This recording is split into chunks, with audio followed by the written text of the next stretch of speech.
चलिए स्टार्ट करते हैं। आज का जो टॉपिक है वो काफ़ी इंटरेस्टिंग है। टॉपिक ये है कि चार्ट ऑफ एक्यूरेसी 1.0 के हिसाब से पहला सिनेरियो क्या बताता है। तो चलिए स्टार्ट कर लेते हैं। पहला सिनेरियो काफ़ी इंटरेस्टिंग है और बेहद बढ़िया है, बहुत ही इंपॉर्टेंट है। तो इसको शुरू कर लेते हैं। देखो, मार्केट जिन दो स्ट्राइक प्राइस के बीच में होता है उसको बोला जाता है इमेजिनरी लाइन। और इमेजिनरी लाइन की जो स्ट्राइक प्राइस की जो जोड़ी होती है उसमें से सबसे छोटी वाली स्ट्राइक प्राइस से शुरू करते हुए और आउट ऑफ द मनी की तरफ जाते हुए सबसे बड़ा वॉल्यूम या फिर सबसे बड़ा ओपन इंटरेस्ट जो भी इस इमेजिनरी लाइन के सबसे ज़्यादा करीब होता है वो कॉल साइड में रेजिस्टेंस का काम करता है। ठीक उसी प्रकार बड़ी वाली स्ट्राइक प्राइस से शुरू करते हुए और आउट ऑफ द मनी की तरफ जाते हुए सबसे बड़ा वॉल्यूम या सबसे बड़ा ओपन इंटरेस्ट जो भी इस इमेजिनरी लाइन के सबसे ज़्यादा करीब होता है वो पुट साइड में सपोर्ट का काम करता है। तो चलिए हम अपने मुद्दे पर आते हैं। मुद्दा हमारा यह है कि चार्ट ऑफ एक्यूरेसी 1.0 के हिसाब से पहला सिनेरियो क्या बनता है। तो चार्ट ऑफ एक्यूरेसी के हिसाब से पहला सिनेरियो हमारा यह बनता है कि रेजिस्टेंस हमारा इस टाइम 26,200 की स्ट्राइक प्राइस पर है और जो कि वॉल्यूम का और ओपन इंटरेस्ट दोनों का है।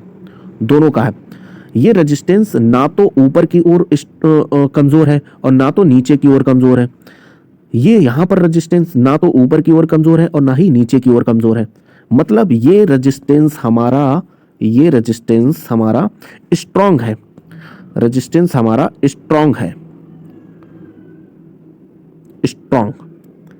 26,200 की स्ट्राइक प्राइस पर। ठीक उसी तरीके से अगर सपोर्ट की बात करें तो सपोर्ट हमारा इस टाइम 26,200 की स्ट्राइक प्राइस पर है। 26,200 की स्ट्राइक प्राइस पर है जो कि वॉल्यूम और ओपन इंटरेस्ट दोनों का है। और ये जो सपोर्ट है ना तो नीचे ऊपर की ओर कमजोर है और ना तो नीचे की ओर कमजोर है। ये सपोर्ट ना तो नीचे की ओर कमजोर है ना ही ऊपर की ओर कमजोर है। मतलब ना तो ये सपोर्ट वीक टुवर्ड्स टॉप है और ना ही ये सपोर्ट वीक टुवर्ड्स बॉटम है। मतलब ये हमारा पूरा सपोर्ट स्ट्रांग है। ये सपोर्ट स्ट्रांग है। ठीक है। तो जब कॉल साइड में रेजिस्टेंस स्ट्रांग होता है और पुट साइड में सपोर्ट स्ट्रांग होता है तो मार्केट ना तो ऊपर जाती है और ना तो नीचे जाती है।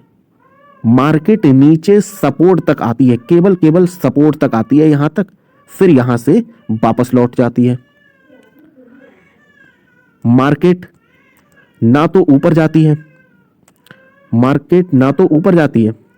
और ऊपर केवल यहां रेजिस्टेंस तक आती है और रेजिस्टेंस से वापस लौट जाती है। तो चार्ट ऑफ एक्यूरेसी के हिसाब से यदि सपोर्ट और रेजिस्टेंस स्ट्रांग होते हैं तो ट्रेड हमें सपोर्ट पर खरीदना चाहिए और रेजिस्टेंस पर जाकर बेच देना चाहिए। अगर पुट साइड खरीदेंगे तो रेजिस्टेंस पर जाके खरीदना चाहिए और सपोर्ट पर जाके बेच देना चाहिए। तो मार्केट हमेशा सपोर्ट और रेजिस्टेंस के इर्द गिर्द उसके बीच में ही घूमती रहेगी। उसके सपोर्ट के ना तो नीचे जाएगी, रेजिस्टेंस के ना तो ऊपर जाएगी। रेजिस्टेंस और सपोर्ट के बिल्कुल इर्द गिर्द बीच में ही घूमती रहेगी। तो चलिए हम इस टॉपिक को यहीं तक देखते हैं और बाकी हम आगे का टॉपिक अगले दिन देखते हैं, अगले पीरियड में देखते हैं। हो सकता है ये वीडियो आपके लिए काफ़ी यूजफुल रही हो और ऐसी वीडियो पाने के लिए चैनल को सब्सक्राइब करें और वीडियो को लाइक करें और वीडियो को शेयर करें।